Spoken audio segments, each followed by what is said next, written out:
In this video, I want to draw the efficient frontier. So I have two stocks here, Delta Airlines and Facebook, and I have monthly data from 2013 to 2017. Notice I've frozen the pane so I can see what's going on. I need to start out with the risk return in relationship. So to build this, I'm going to take this Control C, and then I'm going to do the transpose rather than retyping. It's easy with two, but if you had more, that's definitely what you'd want to do. Here's the expected return equal average, tab, go over here, period, control down, close parenthesis times 12, enter, and I can just copy this down as follows. Then this was a little trickier.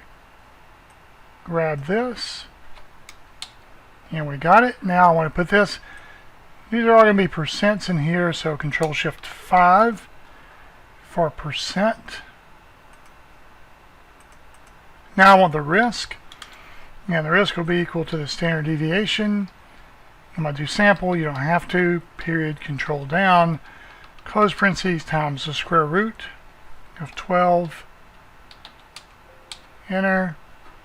Again, copy this down, double click, move this up. So out of risk and return, I need relationship, which is the covariance of the two. So equal covariance. Once again, sample, because I did sample before. Period, control down, comma, over with the arrow key to here, period, control down, close parenthesis times 12 instead of square root of 12. Now I have risk return in relationship. Now I can build a graph. I can build the inputs of the graph. It's going to be the portfolio return is going to be Y. The portfolio risk is going to be X. I start out with the different weights. The weight of Delta and the weight of Facebook. Let's just start 1, and I don't want these in percent. Control Shift 1 for these. Well, this is 1, and this will be 0, but I'm not going to write 0. I'm going to say equal 1 minus that weight. Now I'm going to choose to have 100 points.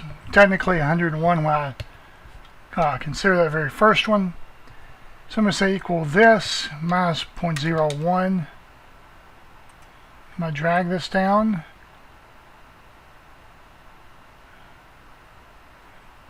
For 100 total points.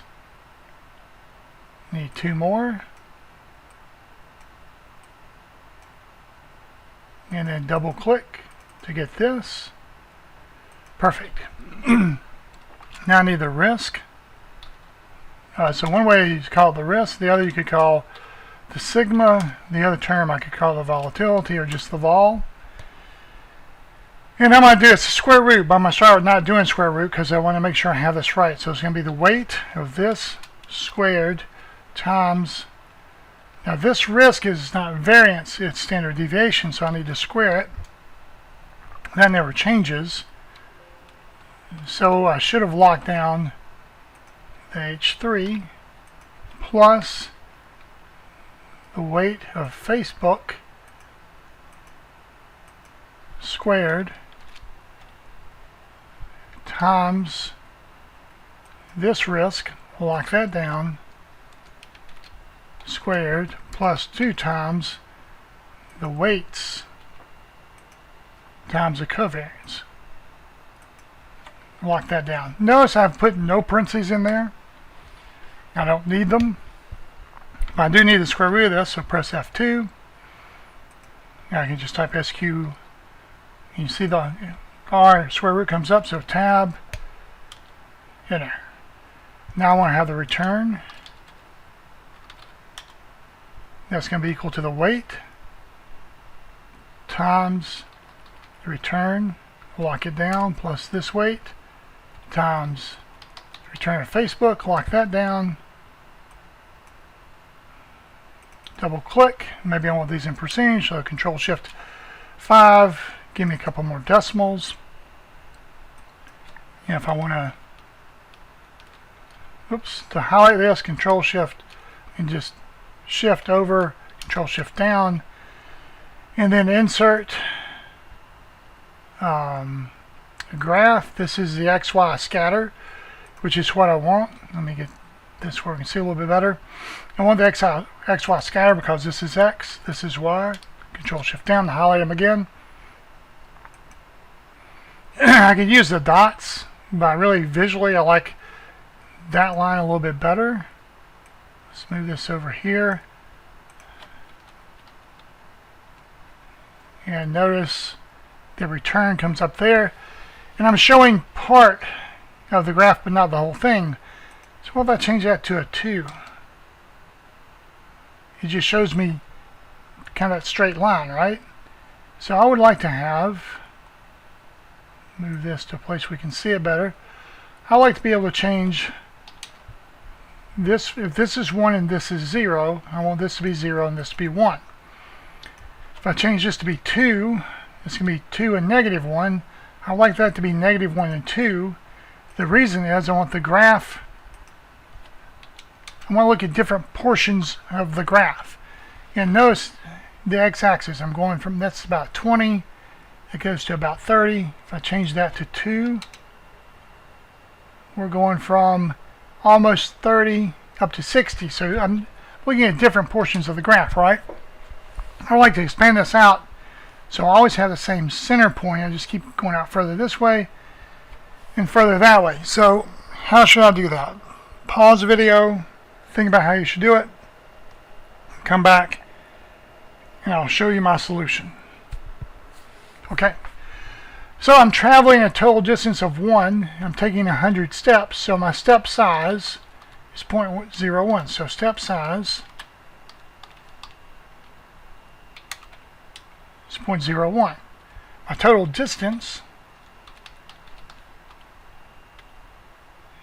is 1, right? Because I'm going from 0 to 1, so I need a step size of 1. And the way you can think about the distance I travel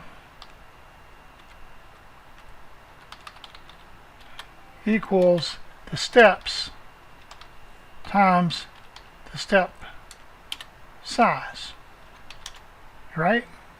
So I need to know the step size. The step size equals the distance divided by the number of steps. I should put number of steps right there, so just so we can see it in the future. So what I can say is, look, in my total, where I am is going to be where I used to be, you know, plus the steps I took. So where I am is going to be where I was, minus my total distance traveled is this, minus this. And think about why I have to lock that down, divide by 100. If you didn't see why I locked that down, don't lock it down, see what happens.